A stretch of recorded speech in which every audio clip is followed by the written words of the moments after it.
Assalamualaikum warahmatullahi wabarakatuh. Kita jumpa lagi kawan-kawan ya. Jadi aku mau sharing sama kau untuk melanjutkan pembahasan kita terkait masalah topik yang kita bahas kemarin terkait masalah modal ya. Jadi bisa bilang ini pembahasan terkait masalah modal untuk usaha part 2. Oke ya, jadi kita lanjutin ya yang kemarin. Jadi setelah kita bahas terkait masalah modal itu mulai dari mana, apa yang bisa kita berdayakan terlebih dahulu gitu kan. Di part 2 ini aku nggak cerita terlalu panjang, hanya ingin menambahkan sedikit aja. Ya kan, jadi kalau kita itu sudah jalan, ini usaha, sudah mulai kelihatan step-step dan proses perjalanan usaha tadi, sudah tergambar mulai dari polanya, pembelinya, transaksi juga sudah mulai jalan walaupun nggak banyak gitu kan. Nah, tapi sudah mulai dapatlah alur cash flow-nya, sudah dapat gelombangnya ya. Ya, artinya intinya arusnya itu sudah ketemu. Jadi, apakah di sini kita perlu untuk menyuntikkan modal lagi? Nah, itu tergantung ya, tergantung ilmu, kebutuhan itu sendiri. Nah, jadi jangan sementang-mentang kita merasa bahwasanya oh ini kalau misalnya kita sudah mulai ketemu nih polanya, sudah mulai ketemu gelombang dan arusnya nih dari transaksi ini sudah mulai ketemu ya, sudah mulai ada transaksinya, kita sudah bisa ngumpulkan gitu ya dan mendapatkan laba gitu ya. Jangan buru-buru, jangan buru-buru. Nah, ini ada konsekuensinya nanti kalau misalnya kita terburu-buru. Karena memang otak kita itu, nafsu kita dan selera kita itu memang selalu untuk berupaya mencari sebuah keidealan.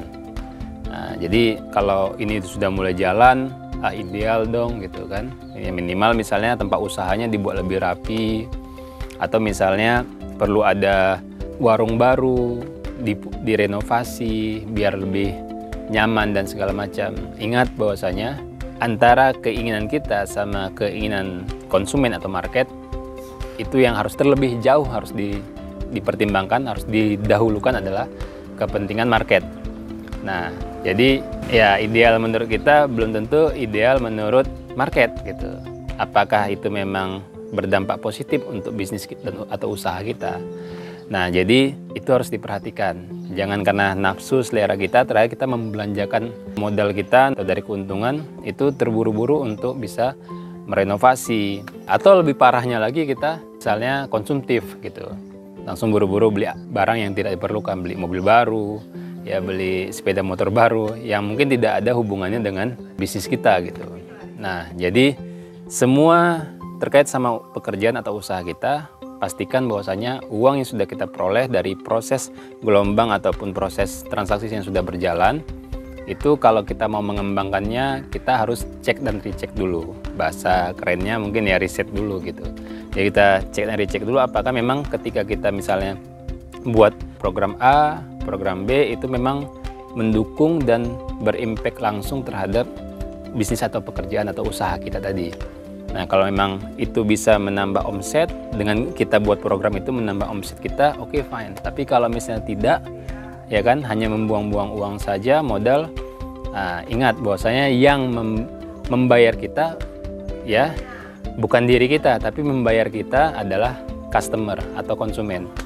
Nah, jadi jangan ikuti selera kita, tapi ikutilah selera konsumen atau market.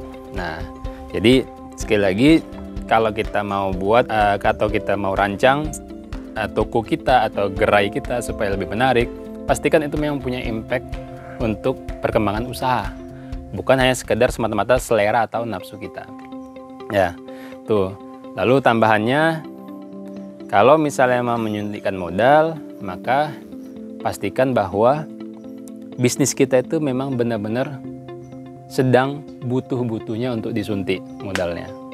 Jadi jangan serta-merta langsung kalau kita rasa, ya sekali lagi tadi ya konsep ideal tadi, kita mau idealnya itu langsung katakanlah langsung buka usaha itu besar gitu. Jangan, buka dulu yang kecil, sudah mulai jalan, sudah mulai nampak polanya sedikit, dapat gelombangnya, di situ nanti tergambar tuh, oh ini butuh misalnya katakanlah styling baru, misalnya kita buka warung makan ya, styling baru, mendisplay makanan, karena itu berdampak contoh. Atau kita butuh untuk belanja bahan baku. Nah, di situ butuh modalnya, karena kita ngerasa memang kalau ini nggak disuntik modal lagi ya sayang, bahwasanya transaksi yang harusnya bisa lebih dari ini, ya kan, karena modalnya cuma sekian, ya cuma sebatas ini aja. Nah, disitulah butuh suntikan modal. Tapi kalau belum, gak usah buru-buru gitu. Nah, jadi baca dulu minat market untuk usaha kita, respon market terhadap usaha kita. Nah, kita baca dulu apa yang perlu diperbaiki. Nanti itu market akan memberikan feedback gitu, dengan cara membeli, dengan cara ya mungkin menawar ya. Pokoknya kedatangan market itu ya memberikan saran, kritik gitu kan, memberikan masukan, meminta sesuatu. Nah, itu feedback semua yang mungkin kita harus jeli untuk bisa melihat market tadi gitu kan, atau pelanggan kita tadi. Jadi sebaik masuk pelanggan kita tadi itu misalnya, "Bang, ini ada bang, kalau ini bisa bang." Nah, dari situ akan terjadi komunikasi, interaksi, dari situ kita bisa baca gitu. Oh, kebutuhan market seperti ini, oh kebutuhan market seperti itu.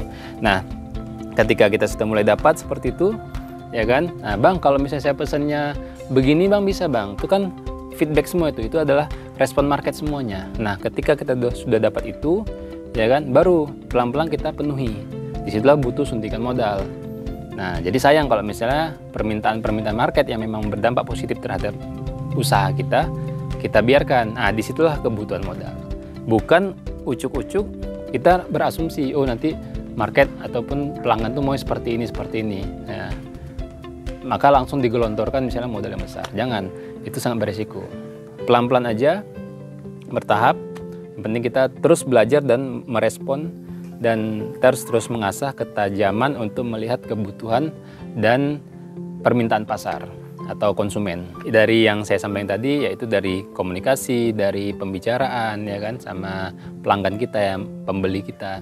Nah, situ dapat semuanya, butuh modal baru kita masukkan, baru kita tambahkan lagi seperti itu. Nah, mau dengan cara minjam, modal sendiri, dari orang tua, dari keluarga, dari teman, itu bebas, semuanya bisa. Penting ya, sekali lagi perhitungan. Artinya ada perhitungan yang harus dibuat. Kalau misalnya yang pinjamannya harus ada bunganya atau bagi hasilnya, ya itu harus kita hitung gitu, supaya nggak boncos juga pinjam modal misalnya gitu kan, dari orang lain. Nah, jadi semua itu harus diperhitungkan, harus diukur gitu ya, dan pastinya harus berani.